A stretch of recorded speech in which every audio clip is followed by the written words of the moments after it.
आजची आपली रेसिपी बोंबीलची आहे बरं का. विचार केला आज काय करू बरं, काय करू बरं. नॉनव्हेजचा वार आहे.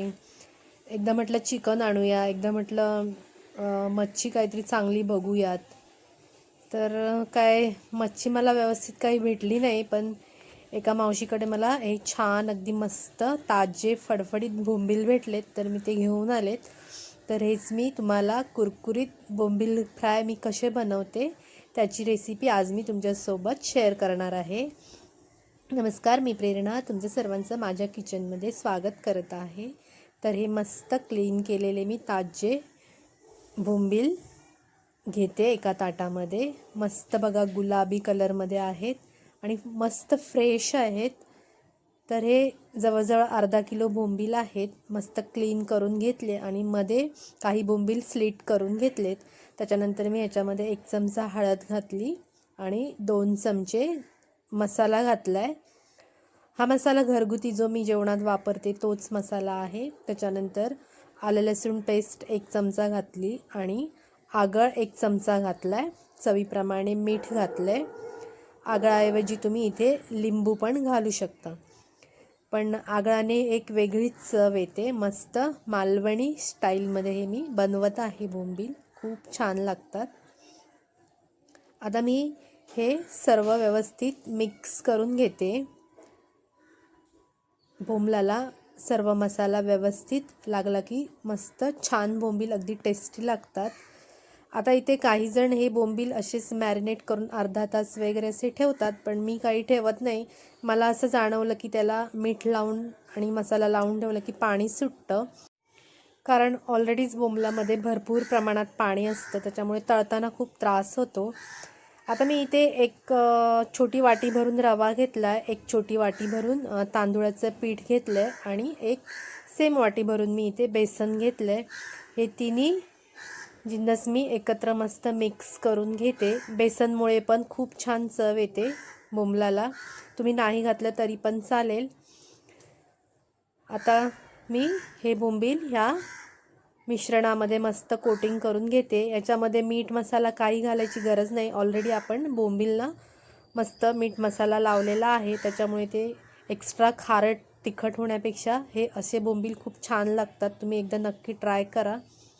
आणि मी हे ना असे कोटिंग करून ठेवते आधीच एक 2-3 मिनिटासाठी, जेणेकरून त्याचा जो रवा असतो ना आपण लावलेलं हे मिश्रण ते सुटत नाही तेलामध्ये. तुम्ही ही ट्रिक वापरून बघा.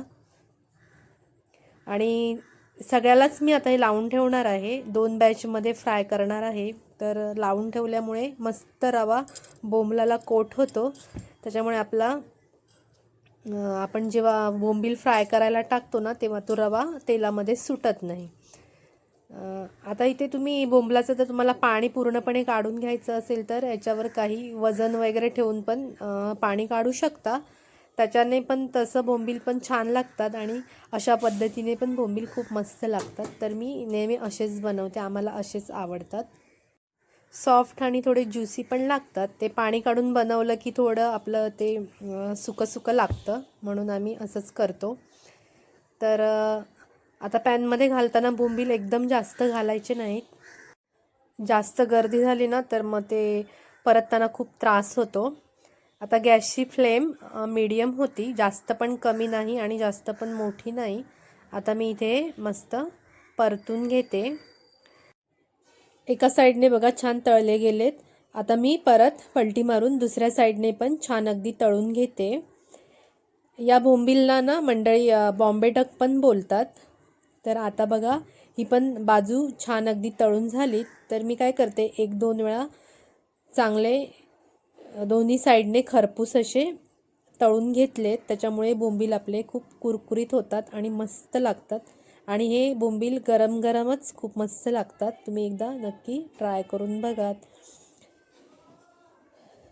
मंडळी, तुम्ही जर माझ्या चॅनलला अजून सबस्क्राईब केलं नसेल तर नक्की सबस्क्राईब करा. आता मी ही बॅच काढून घेते आणि दुसरी बॅच तुम्हाला दाखवते, कारण त्याला जो आपण रवा कोटिंग करून ठेवला होता ना त्याच्यामुळे तेलात तो सुटत नाही. ह्यावेळेस पहिल्या वेळेस थोडाफार तरी सुटला आहे, पण दुसऱ्या वेळेस बघा अजिबात सुटत नाही. त्याच्यामुळे ही तुम्ही ट्रिक एकदा नक्की ट्राय करा. ही टिप्स आहे माझ्याकडून. आता मी परत तेल घालते 1-2 चमचे आणि हे बोंबील मी याच्यामध्ये घालून घेते. हा शेपटीकडचा भाग आहे. शेपटीकडच्या भागाला मी स्लिट केलं नाही, असेच भाजून घेते. असेच पण खूप छान लागतात. तुम्हाला स्लिट करून घ्यायचं असेल तर स्लिट करून पण घेऊ शकतात. आता मी राहिलेले सर्व बोंबील याच्यामध्ये घालून घेतलेत. तर बघा याचा मसाला तसाच राहिला, अजिबात कुठे सुटला नाही.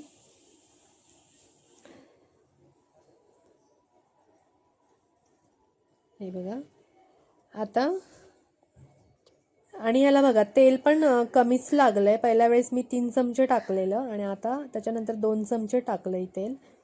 आता सगळे बोंबील मी व्यवस्थित परतून घेतले. गॅस आपला मीडियम फ्लेमवरच आहे. तर दोन्ही साईडने बघा मस्त तळून झाले कुरकुरीत. आता मी परत काढून घेते. आजची माझी रेसिपी तुम्हाला कशी वाटली ती तुम्ही कमेंट्समध्ये मला नक्की सांगा. तसंच व्हिडिओला लाईक करा, शेअर करा, तसंच चॅनलला पण सबस्क्राईब करा. तर हे बघा बोंबील आपले मस्त तयार झालेले आहेत. दिसायला पण खूप भारी दिसतात आणि खायला पण अप्रतिम लागतात.